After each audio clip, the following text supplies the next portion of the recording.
Oi, pessoal, tudo bem com vocês? Então, hoje nós vamos falar sobre farmacologia do metabolismo ósseo. É uma aula super interessante e muito importante. Então, eu dividi essa aula. Então, olhem aí no Moodle de vocês, tem duas aulas. Uma das aulas fala sobre a fisiologia do osso, como que ocorre a formação do osso e também a época de formação, a nossa idade. É muito interessante. Assistam essa aula, depois venham assistir a aula de farmacologia, porque aqui eu só vou falar para vocês sobre a atuação dos medicamentos no metabolismo ósseo. Então, se você já assistiu aquela aula, vamos continuar. Então, primeiramente, relembrando um pouquinho da aula que eu passei separado para vocês, o nosso esqueleto ele está sempre em remodelagem. Então, o tempo todo nós estamos produzindo osso e degradando o osso. Isso acontece o tempo todo no nosso organismo. Muitas vezes a gente acha que o nosso osso é estático, né? Ele formou e parou. Não, o osso ele serve muito como depósito de cálcio. Então, por isso, muitas vezes o nosso osso ele acaba sendo degradado, entre aspas, né? Para poder utilizar esse cálcio no organismo. Para vocês terem uma ideia, nós fazemos a substituição completa do esqueleto inteiro a cada 10 anos. Só que com o passar do tempo, com a nossa idade avançando, o nosso osso ele não consegue mais ser bem formado, até por causa de algumas situações do nosso organismo, dos nossos hormônios, como por exemplo na menopausa, após a menopausa, né? Então, com o avançar da idade, nós acabamos tendo uma deteriorização maior da estrutura e acaba diminuindo a massa. E então aparece principalmente uma doença chamada osteoporose. Mas não é só a osteoporose que é uma doença óssea, então eu vou falar para vocês um pouquinho sobre as outras doenças também. Primeiro vamos falar da osteoporose em si. Ela é causada pela redução da massa óssea. Pode ser devido à deficiência de estrogênio, por causa da deterioração da homeostasia óssea, ou seja, o osso é deteriorado, mas não consegue ser reposto. Pode ser por falta de cálcio, tá? E também pode ser por causas secundárias, como artrite reumatoide, excesso de tiroxina ou administração de glicocorticoides.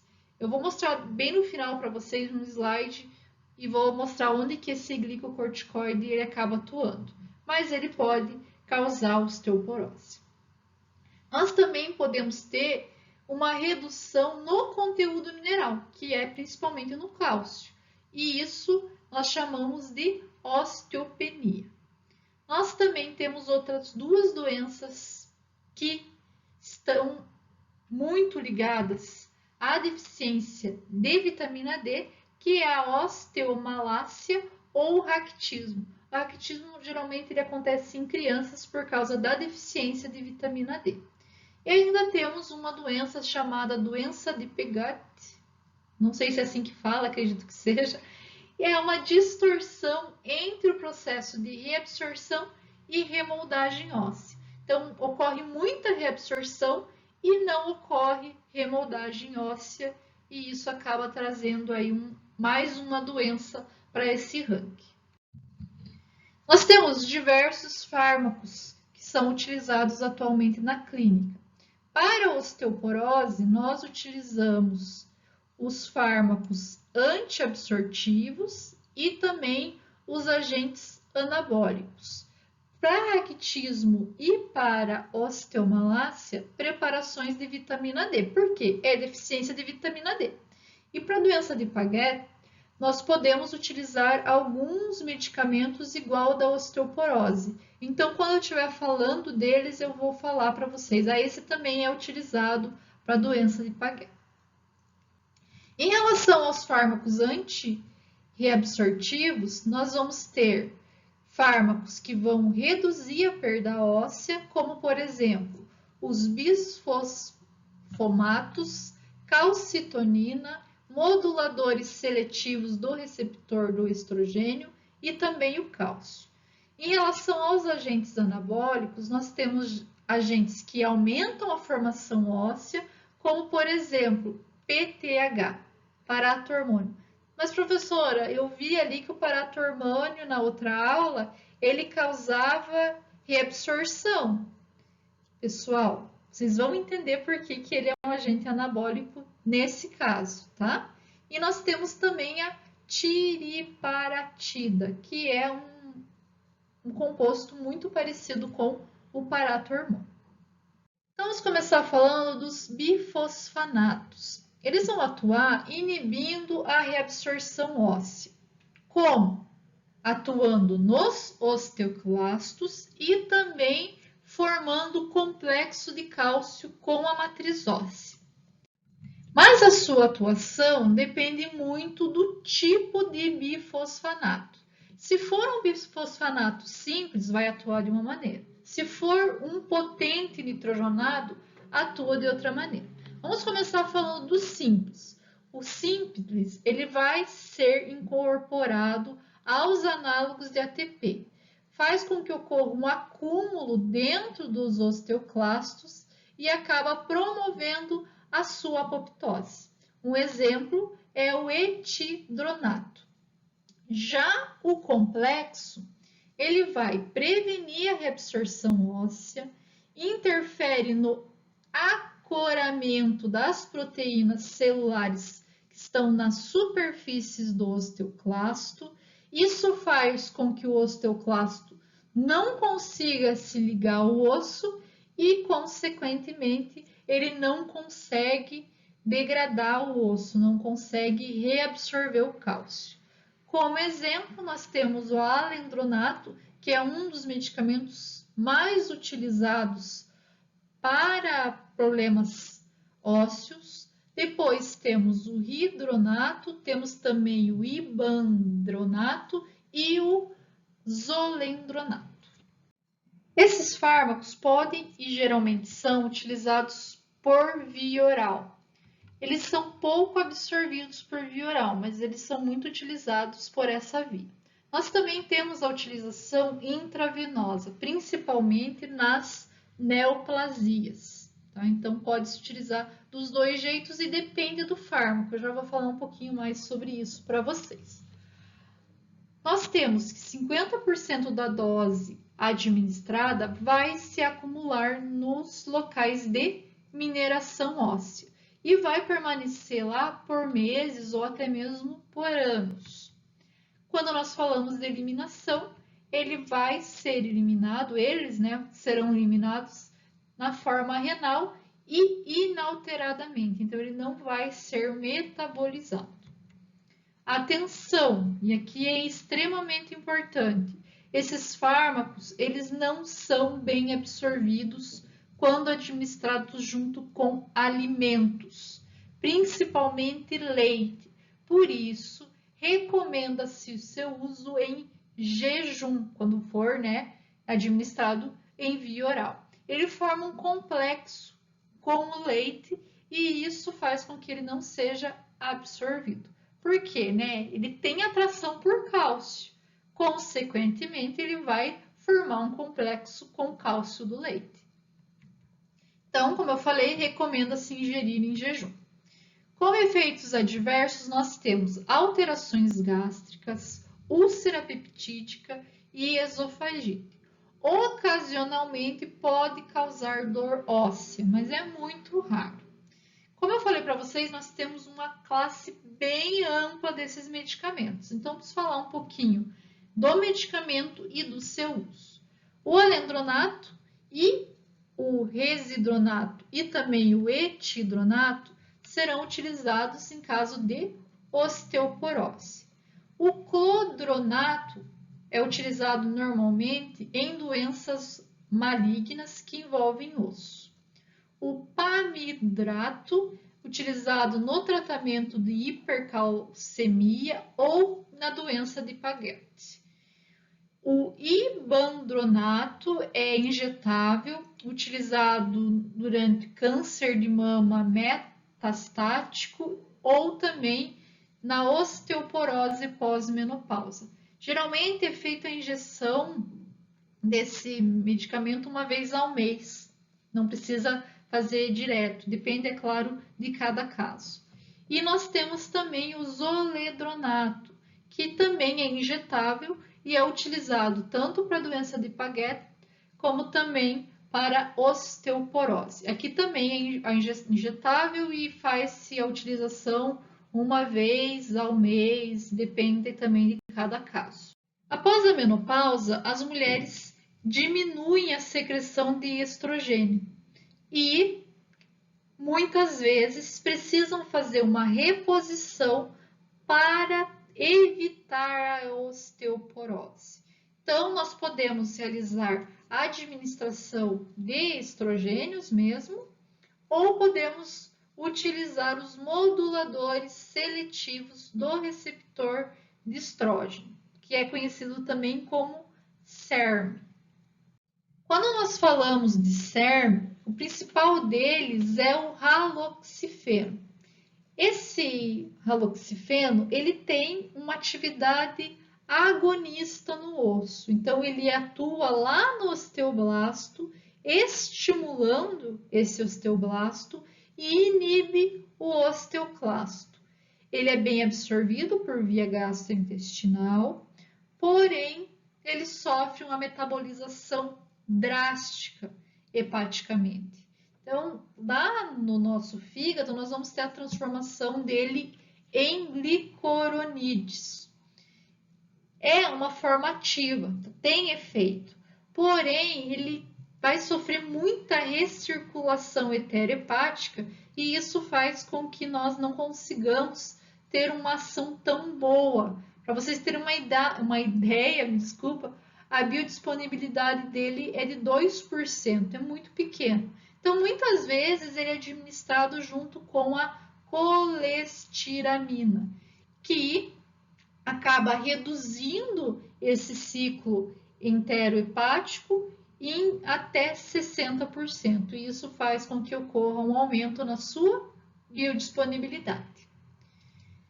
Meia-vida, 32 horas e eliminação pelas fezes.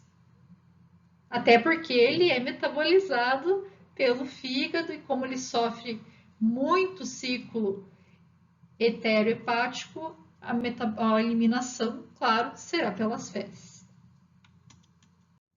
Em relação aos seus efeitos adversos, nós temos ondas de calor, cãibra nas pernas, síndrome semelhante à gripe, então aqueles sintomas igual da gripe, edema periférico e raramente podemos ter, né, tromboflebite e também tromboembolismo.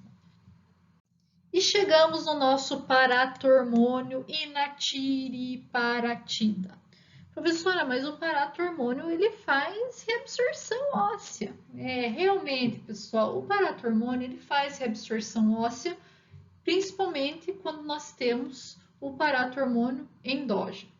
Quando nós administramos esse paratormônio em pequenas doses, nós conseguimos fazer com que ele estimule a atividade do osteoblasto. E isso também aumenta a formação óssea. A tiriparatida é um composto semelhante ao paratormônio. Então, é um paratormônio modificado, digamos assim. E ele vai ter o efeito anabólico, vai estimular a formação do osso, reverter a osteoporose e também reduzir a apoptose dos osteoblastos. Nós temos a administração desse medicamento por via subcutânea e somente uma vez ao dia. Então, faz a administração uma vez ao dia, não precisa fazer utilização mais que isso, né? Como efeito adverso, nós temos náusea, vertigem, cefaleia e artralgia como efeitos adversos mais comuns. E como efeitos adversos com menor presença, digamos assim, nós temos a hipercalcemia discreta, hipotensão ortostática e cãibras nas pernas. O renelato de estrôncio, ele atua inibindo a reabsorção óssea e também estimulando a formação óssea. Além disso, ele é muito recomendado para o tratamento de fraturas vertebrais e não vertebrais em idoso e também para prevenir essas fraturas. Então, ele é muito indicado para isso. O mecanismo de ação não é claro, nós não sabemos bem como que ele atua. O que nós sabemos? Que ele é absorvido pelo intestino, assim como o cálcio, é incorporado ao osso. Os átomos de estrôncio, eles são então incorporados ao cristal de hidroxiapatita e muitas vezes ele é trocado pelo cálcio nesse osso que ele está presente. E ele vai permanecer no osso por muitos anos e auxilia em fortificar esse osso. Como efeito adverso, nós temos náusea e diarreia. A vitamina D, vocês já sabem como funciona, ela auxilia na absorção de cálcio.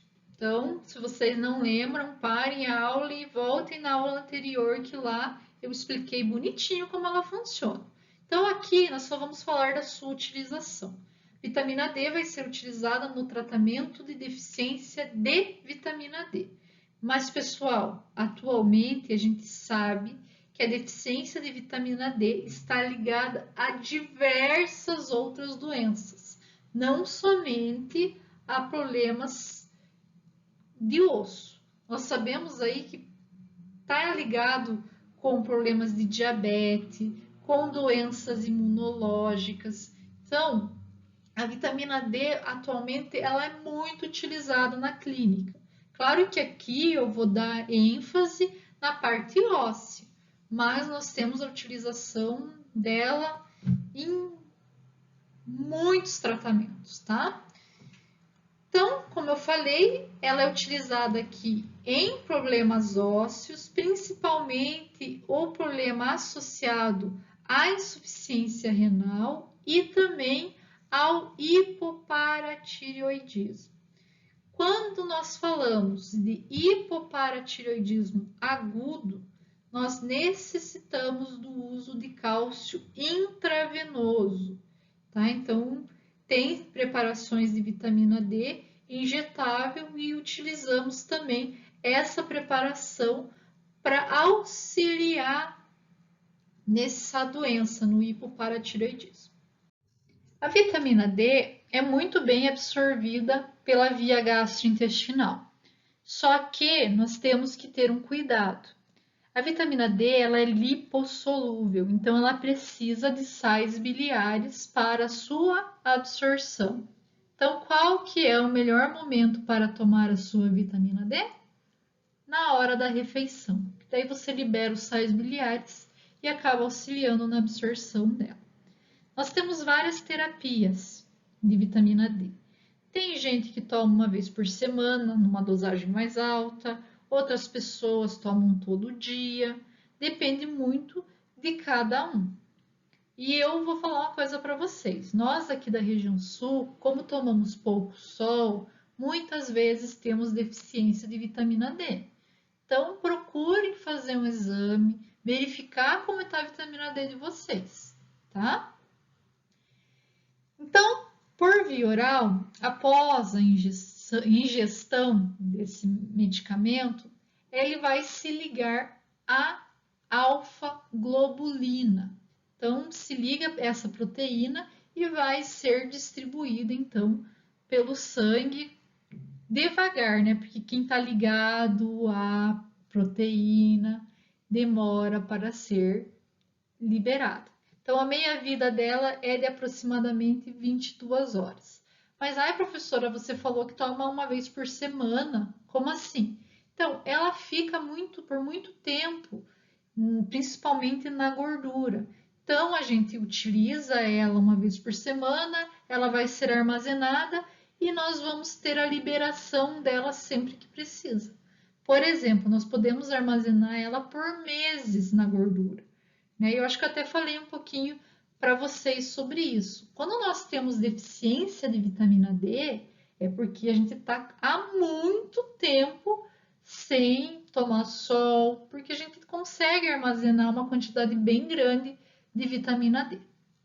A sua eliminação ocorre pelas fezes e a sua administração excessiva pode causar hipercalcemia, consequentemente insuficiência e calculose renal.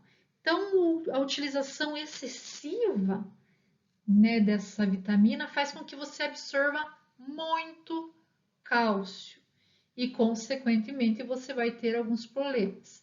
Então, pessoas que fazem terapia, por exemplo, para doença imunológica, que tomam uma grande quantidade de vitamina D, muitas vezes elas não utilizam nada que tem leite, nada que tem cálcio. Por quê? Porque senão vai ter uma absorção muito grande do cálcio que pode causar aí problema renal. Nós temos também a calcitonina, que vocês já conhecem da nossa aula, que é produzida pelo nosso próprio organismo, e nós temos ela sintética atualmente e é utilizada como medicamento, e também a salcatonina. A salcatonina, ela é derivada do salmão. É uma calcitonina sintética, mas ela foi descoberta no salmão e por isso recebeu essa nomenclatura, salcatonina. Então, essas medicações, elas são utilizadas por injeção intramuscular e subcutânea, também pode ser utilizada por via intranasal, tem uma meia-vida super rápida de 4 a 12 minutos, mas a sua ação é bem prolongada, por horas, por várias horas ela acaba atuando. Como efeito adverso, nós temos náusea e vômito, rubor facial, sensação de formigamento nas mãos e também gosto desagradável na boca. Utilizamos esse medicamento para hipercalcemia, principalmente associada à neoplasia, para a doença de Paget e também é utilizada para osteoporose pós-menopausa e para osteoporose causada por glicocorticoides. Anote aí que eu esqueci de colocar no slide, mas eu vou pedir para vocês, eu vou perguntar. E nós temos ainda os sais de cálcio. Então, nós temos dois tipos, o gluconato de cálcio e o lactato de cálcio. O gluconato de cálcio é administrado tanto por via oral quanto por via intravenosa. Mas atenção, pessoal, por via intravenosa tem que ter um cuidado na sua administração, tá? Muito cuidado. E outra coisa, não confundir. Deus o livre, mandar uma injeção que é intravenosa, como essa, por via intramuscular. Por quê? Porque ela causa necrose local. Então, cuidado quando vocês pegarem esse gluconato de cálcio para administrar, tá? Se fizer administração intramuscular, a pessoa vai ter um problema sério, tá? Então, cuidado com isso. Nós temos também, né, o lactato de cálcio, como eu falei, esse somente por via oral. Efeitos adversos, quando a gente fala de via oral, alterações gastrointestinais. Uso clínico, hipocalcemia e prevenção e tratamento de osteoporose. Né, pessoal? Tem cálcio, então, hipocalcemia. Nós precisamos de cálcio, você está injetando algo que tem cálcio no organismo. E para finalizar esses compostos, nós vamos falar sobre os compostos calcimiméticos.